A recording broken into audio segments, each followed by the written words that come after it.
ওম শান্তি।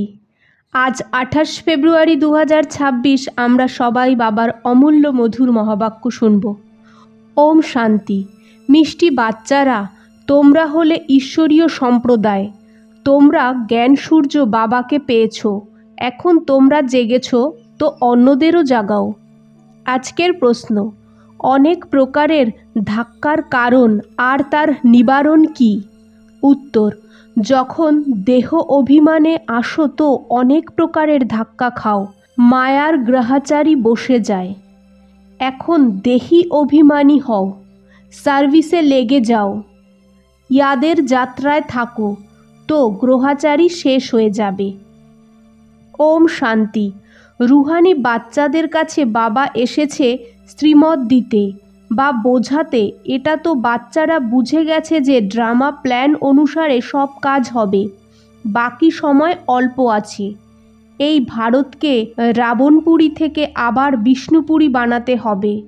এখন বাবাও হলো গুপ্ত, পড়াও গুপ্ত। সেন্টার তো অনেক আছে, ছোট বড় গ্রামে ছোট বড় সেন্টার আছে। এখন বাচ্চারা তো চ্যালেঞ্জ দিয়েছে আর লিখেও দিয়েছে, যখন কোনো লিটারেচার বানাতে হবে তো লিখতে হবে যে আমরা এই নিজের ভারতভূমিকে স্বর্গ বানিয়েই ছাড়ব। তোমাদেরও নিজের ভারতভূমি অনেক প্রিয়, কারণ তোমরা জানো যে এই ভারতই স্বর্গ ছিল। এটা ৫,০০০ বছর হয়েছে। ভারত অনেক শানদার ছিল, একে স্বর্গ বলা হয়। তোমরা ব্রহ্মামুখ বংশাবলীদেরই নলেজ আছে। এই ভারতকেই শ্রীমতে আবার স্বর্গ অবশ্যই বানাবো। সবাইকে রাস্তা বলতে হবে, আর কোনো খিটপিটের কথা নেই।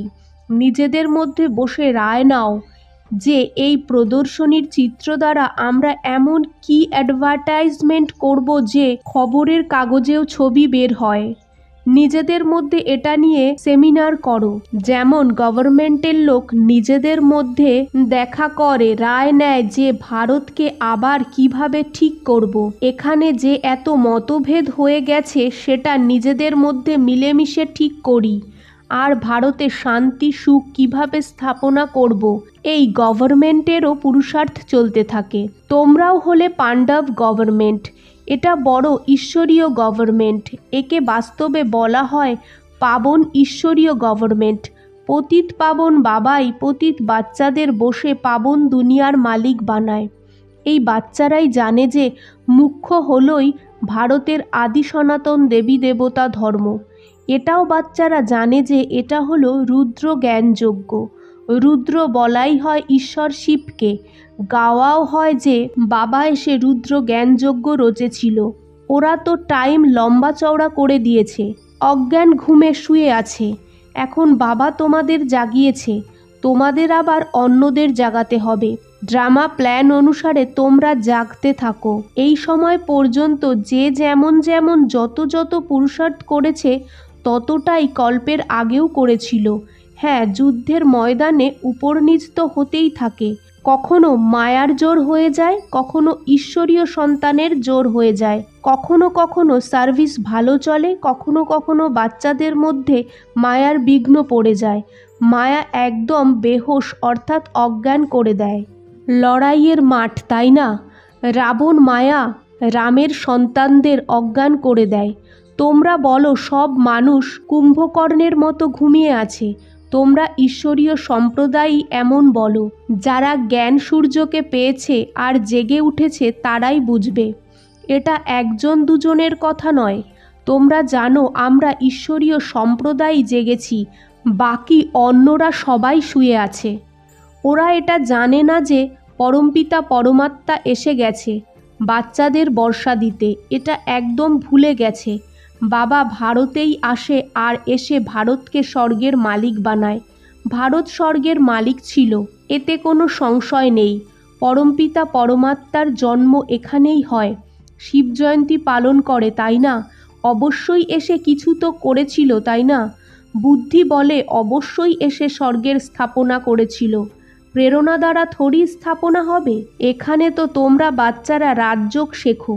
ইয়াদের যাত্রা অর্থাৎ মনে করার যাত্রা বোঝানো হয়। প্রেরণা দ্বারা কোনো আওয়াজ হয় না, বোঝে যে শঙ্করের প্রেরণা হয় তখন যাদব মুসল ইত্যাদি বানায়, কিন্তু এতে প্রেরণার কোনো কথা নেই। তোমরা বুঝে গেছো ওদের পার্ট হলো এই ড্রামায় এই মুসল ইত্যাদি বানানো, প্রেরণার কথা নয়। ড্রামা অনুসারে বিনাশ তো অবশ্যই হবে। তোমরা গ্যারান্টি করো আমরা ভারতে স্বর্গ স্থাপন করবই, যেখানে এক ধর্ম হবে। তোমরা এমন লেখো না যে অনেক ধর্মের বিনাশ হবে, এটা তো চিত্রে লেখাই আছে যে স্বর্গের স্থাপনা হয়তো অন্য কোনো ধর্ম হয় না। এখন তোমরা বুঝেছো যে সবথেকে বড় পার্ট হলো শিবের, ব্রহ্মার আর বিষ্ণুর। Brahma so Vishnu, Vishnu so Brahma. এটা তো অনেক গুপ্ত কথা। বিষ্ণু থেকে ব্রহ্মা কিভাবে হয়, ব্রহ্মা থেকে আবার বিষ্ণু কিভাবে হয়, এটা সেন্সিবল বাচ্চার বুদ্ধিতে ঝট বসে যাবে। দৈবী সম্প্রদায় তো তৈরি হয়ই, এটা তোমরা বাচ্চারাই বোঝো, দুনিয়ার একজন মানুষও বোঝে না। লক্ষ্মীনারায়ণ বা বিষ্ণুর পুজোও করে, কিন্তু ওরা জানে না যে বিষ্ণুর দুটো রূপ, লক্ষ্মীনারায়ণ, যারা নতুন দুনিয়ায় রাজ্য করবে। বাকি 4 হাতওয়ালা কোনো মানুষ হয় না। ওয়ার্ল্ডের হিস্ট্রি জিওগ্রাফি কি, কিভাবে ঘুরতে থাকে, এটা কেউ জানে না। বাবাকেই জানে না তো বাবার রচনাকে কিভাবে জানবে? বাবাই রচনার আদি মধ্য অন্তের নলেজ বলে। ঋষিমুনিরাও বলতো আমরা জানি না। বাবাকে জেনে যাবে তো রচনার আদি মধ্য অন্তকেও জেনে যাবে। বাবা বলে যে আমি একবারই এসে বাচ্চাদের সারা নলেজ বোঝাই, আর আসি না। তো রচয়িতা আর রচনার আদি মধ্য অন্তকে জানবে কি করে? বাবা নিজে বলে আমি সঙ্গম যুগ ছাড়া কখনো আসি না, আমাকে ডাকেও সঙ্গমে। পাবন সত্যযুগকে বলা হয়, পতিত কলিযুগকে বলা হয়। তো আমি অবশ্যই পতিত যুগের শেষে আসব, তাই না? কলিযুগের শেষে এসে পতিত থেকে পাবন বানাই, সত্যযুগে তো পাবন থাকি। এটা তো সহজ কথা হলো, তাই না? মানুষ কিছুই বুঝতে পারে না যে পতিত পাবন বাবা কখন আসবে। এখন তো কলিযুগের শেষ বলবো। যদি বলে কলিযুগের এখনও 40,000 বছর আছে, তো আর কত পতিত হবে, কত দুঃখ হবে? সুখ তো হবেই না। কিছুই না জানার কারণে একদমই অন্ধকারে আছে। তোমরা বুঝতে পারো তো বাচ্চাদের নিজেদের মধ্যে দেখা করতে হবে, চিত্রে ভালোভাবে বোঝাতে হবে। এটাও ড্রামা অনুসারে চিত্র সব বের করেছে। বাচ্চারা বোঝে যে সময় পাস হয়েছে, যেটা হুবহু ড্রামা চলতে থাকবে। বাচ্চাদের অবস্থাও কখনো নিচে কখনো উপরে হতে থাকবে। অনেক বোঝার ব্যাপার। কখনো কখনো গ্রহচারী এসে বসে যায় তো তাকে তাড়ানোর কত প্রয়াস করে। বাবা বারবার বলে বাচ্চারা তোমরা দেহ অভিমানে আসো, এর জন্য ধাক্কা খাও, এর জন্য দেহি অভিমানী হতে হবে। বাচ্চাদের মধ্যে দেহ অভিমান অনেক আছে। তোমরা দেহি অভিমানী হবে তো বাবার ইয়াদে থাকবে আর সার্ভিসে উন্নতি করতে থাকবে। উঁচু পদ যে পেতে চায় সে সদা সার্ভিসে লেগে থাকবে। ভাগ্যে থাকবে না তো সে করতেও পারবে না। নিজেও বলে যে বাবা আমি ধারণা করতে পারি না, বুদ্ধিতে বসে না। যার ধারণা হয় তার খুশিও অনেক হয়, বোঝে যে শিব বাবা এসেছে। এখন বাবা বলে বাচ্চারা তোমরা ভালোভাবে বুঝে তারপর অন্যকে বোঝাও। কেউ কেউ তো সার্ভিসেই লেগে থাকে, পুরুষার্থ করতে থাকে। এটাও বাচ্চারা জানে যে যে সেকেন্ড চলে যায় সেটা ড্রামায় লেখা আছে, আবার এটা রিপিট হবে। বাচ্চাদের বোঝানো হয়। রচয়িতা এসেই রচনা শোনায়, ত্রিকালদর্শী বানায়। এটা বাবারই কাজ। শাস্ত্রে এগুলো নেই, এটা নতুন কথা। বাবা বারবার বোঝায় যে যে কোনো জায়গায় এটাই প্রথম বোঝাও যে গীতার ভগবানকে শ্রীকৃষ্ণ না নিরাকার শিব। পবিত্রতা সুখ শান্তির সাগর লিবারেটর গাইড কে? এই সময় সব মানুষ আর পশু পাখি সবার মধ্যেই লড়াই ঝগড়া লেগেই থাকে। মানুষ নিজেদের মধ্যে লড়াই করে। মানুষের মধ্যেই বোঝার বুদ্ধি আছে, 5 বিকার মানুষের মধ্যেই থাকে। এটা হলো বিশেষ ওয়ার্ল্ড মানুষের জন্যই বলা হয়। কলিযুগ হয় আসুরি সম্প্রদায়, সত্যযুগ হয় দৈবী সম্প্রদায়। আমরা হলাম পার্টধারী অ্যাক্টার্স।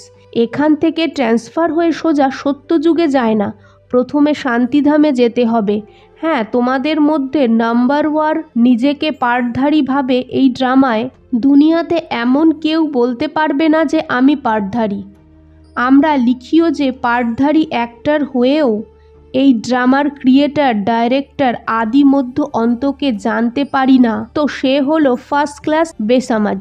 এটা তো ভগবানুবাজ আছে, শিব ভগবানুবাজ। ব্রহ্মা শরীর দ্বারা জ্ঞান সাগর, ও হলো নিরাকার, ওর নিজের শরীর নেই। বোঝারও বড় যুক্তি আছে। তোমরা বাচ্চাদের বড় নেশা থাকা উচিত। তোমরা কারুর গ্লানিক থরিই করো, এটা তো সত্য কথা। আচ্ছা মিষ্টি বাচ্চাদের গুড মর্নিং। আজকের ধারণা 1, ভারতে সুখ শান্তির স্থাপনা করতে বা ভারতকে স্বর্গ বানাতে নিজেদের মধ্যে সেমিনার করতে হবে। শ্রীমতে ভারতের সেবা করতে হবে। 2, সার্ভিসে উন্নতি করতে বা সার্ভিসে উঁচু পদ পেতে দেহি অভিমানী থাকার পরিশ্রম করতে হবে। জ্ঞানের বিচার সাগর মন্থন করতে হবে।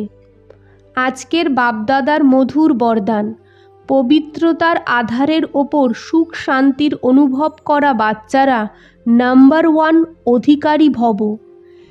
যে বাচ্চা পবিত্রতার প্রতিজ্ঞাকে সদা স্মৃতিতে রাখে তার সুখ শান্তির অনুভব সব সময় হয়। পবিত্রতার অধিকার নেওয়ায় নাম্বার ওয়ান থাকা অর্থাৎ সর্বপ্রাপ্তিতে নাম্বার ওয়ান হওয়া। এই জন্য পবিত্রতার ফাউন্ডেশনকে কখনো কমজোর করো না, তখনই লাস্ট সো ফার্স্ট যেতে পারবে। এই ধর্মে সদা স্থির থাকতে হবে।